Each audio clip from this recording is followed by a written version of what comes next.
series. In today's teaching, we're going to just have a brief look at the bodies of the saints in heaven. And the fact is that the saints in heaven don't have any physical bodies. They're there in spirit only. Our Lord speaks around that concept in this passage of Scripture, Luke chapter 24, verse 39. He says, "Behold my hands and my feet, that it is I myself. Handle me and see, for a spirit does not have flesh and bones as you see I have." And so in this particular instance over here, our Lord appeared to the disciples the first night after he was raised from the dead. They were having a hard time recognizing the fact that Jesus was standing before them. 3 days before, they had seen him crucified on the cross, they had seen him buried in the tomb, and now here he was standing in the flesh in front of them. So in order for our Lord to help them overcome their thinking, they just couldn't get their minds around the concept, he said, "Guys, touch me, feel me, because a spirit doesn't have flesh and bone such as you see I have." And so our Lord just reinforced the truth to us that the spirit of of a man is not tangible from that point of view as a physical body is. And so it's our spirit that dwells inside the physical body. That is the house or the tent given to us by our Lord Jesus Christ when we dwell on the earth. But the saints that have departed to be with the Lord are there in spirit only. Their physical bodies have remained behind. They've been sown into the earth.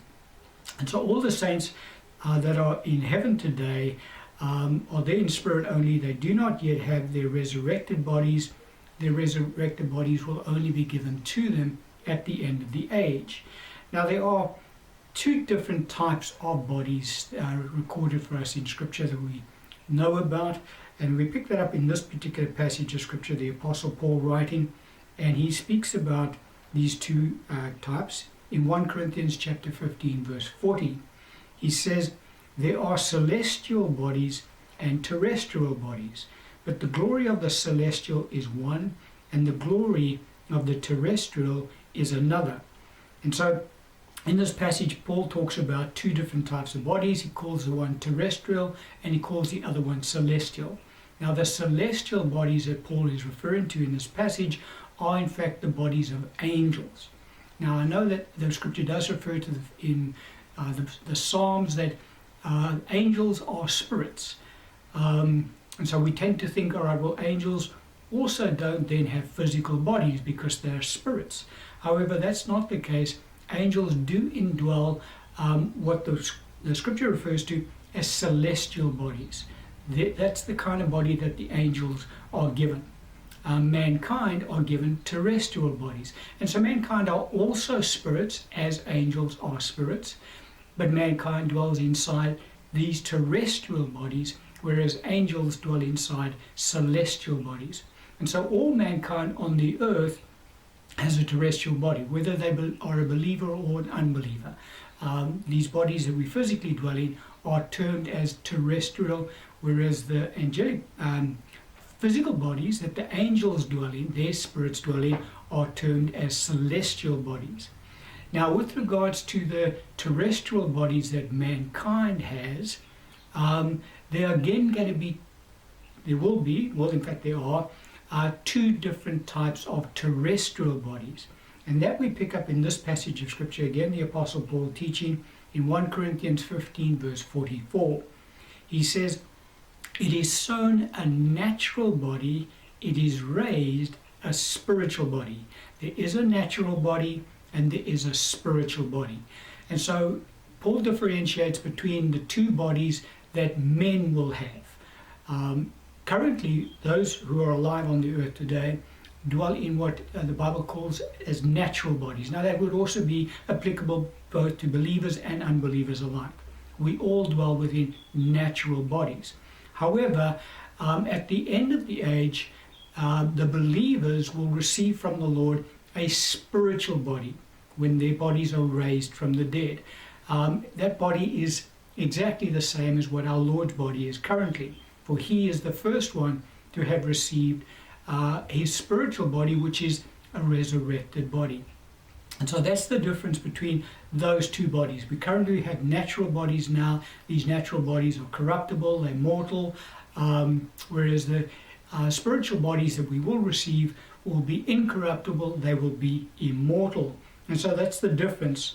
But both are would be classified, scripturally speaking, as terrestrial bodies. So that just differentiates between the terrestrial bodies of mankind and the spiritual bodies of the celestial bodies of the angels.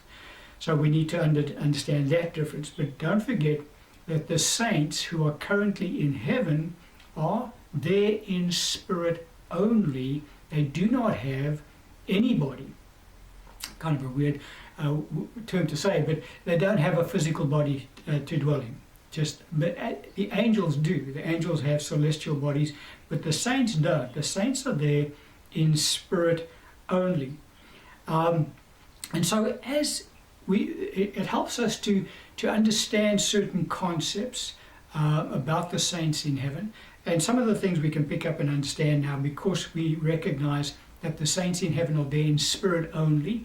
One of the things we can pick up straight away is that the saints in heaven do not require any physical nourishment because their spirits don't need physical foods.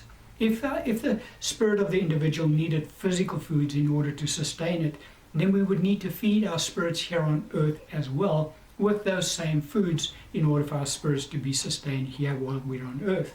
But that's not the case at all. We feed these physical bodies with physical foods in order to sustain these physical bodies. But our spirits don't need any sort of nourishment that pertains to foods that are ingested as the body requires. The spirit requires the Word of God. Remember our Lord Jesus Christ said when Satan was trying to tempt him in the wilderness, and he quoted the Old Testament, and he said, "Man shall not live by bread alone, but by every word that proceeds from the mouth of God." And so the spirit of mankind requires the Word of God as nourishment. That is the sustenance on which it relies. But physical foods are not something that the spirit of mankind looks at or even acknowledges or needs. It helps us to understand when we listen to, you hear from time to time various false visions that are proclaimed. There's one false teacher in the church, has quite a large following, and he talks about when he went to heaven, how families were enjoying picnics together, etc., etc. And so all of the fantasies that they make up about what heaven is like, they base it on this life now, the natural world that they live in. And so they try and pick up what takes place in the natural world, and then they say, well, that's what heaven is like, it's only just better. But that's not the case at all. The saints in heaven do not partake of any foods whatsoever because they're spirits and they don't need any physical sustenance. They don't partake of any physical sustenance. And so that false narrative that person put out to the church that he saw families going off to have picnics is, just he needs to read his Bible before he tries to make up these weird visions that he proclaims he's had. But anyway, so the saints don't require any physical food in heaven. They don't eat anything in heaven from that point of view because of the fact they are there in spirit only.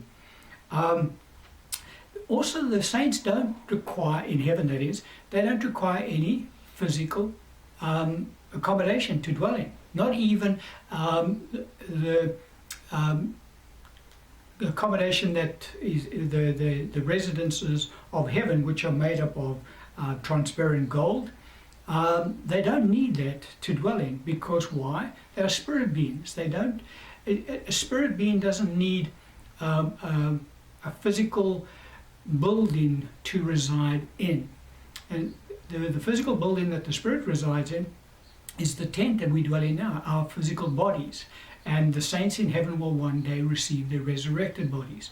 And so that is the eternal home given to the saint by God the Father and our Lord Jesus Christ. The resurrected bodies that the saints will dwell in. But the saints in heaven do not need dwellings made of mortar and brick, or even gold for that matter. Also, the saints in heaven do not sleep. Why do we say that? Because the spirit of the individual never sleeps. Even the spirits our spirits that dwell inside these physical bodies, they never sleep. It is only the physical body that requires sleep, and it is only the mind that requires sleep, because the mind gets renewed. Well, it doesn't get renewed, but it sorts out all of the day's activities by storing up the different memories into the different memory banks, etc., etc. And that is why we dream at night, etc. But the spirit of the individual never sleeps. And so the saints in heaven, they also never sleep. And so we just need to recognize that as well, that there's that aspect to the saints in heaven.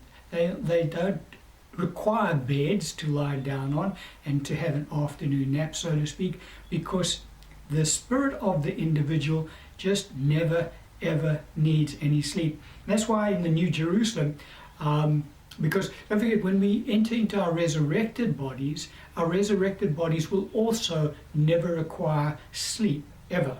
It's only these physical, natural bodies that are weak. They require sleep in order to be able to recuperate from the day's activities. But the resurrected body that we will receive from God, that will never require any sleep either. And that's why in the New Jerusalem there's no night there, because the saints will never ever need to sleep again.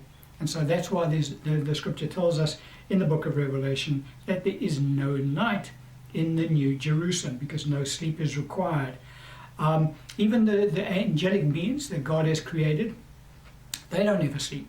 The Bible talks about the cherubim that are around the throne of God, never resting when they cry out, holy, holy, holy, around the throne of God. They never rest. They don't take a break and say, God, we've been on duty for the last 12 hours. We need to go have a nap. Can you bring in some other cherub to take over? And then we'll come back after we've had a good night's sleep. Not at all.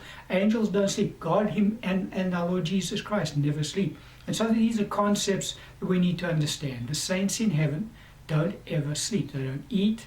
They don't need physical dwellings to dwell in. They don't need houses because they don't have tangible bodies. They don't need beds to lie down on because they don't sleep. And so all of these points just help us to understand what it's like in heaven for the saints. And it also, once you get your mind around those concepts, very simple that they are, it helps you to then identify all of the false visions that are put out to the church about people proclaiming that they've been to heaven and this is what they've seen. All that they've seen is their weird imaginations, and they like to look at it like a Disney World, and then they project that to be what heaven is like, when in fact it's nowhere anything like what they proclaim, because everything that they proclaim, by and large, you can put it down to the flesh. Whatever the flesh likes in this life, that's what they try and make heaven like in their false narratives that they put out to the church. But a very simple truth we want to bring across in today's lecture, and that is that the saints in heaven are there in spirit only. They do not have physical bodies, and as such, they don't eat anything, they don't need to rest, they never sleep, and they're waiting for their resurrected bodies just as we are. We're going to end the teaching on that.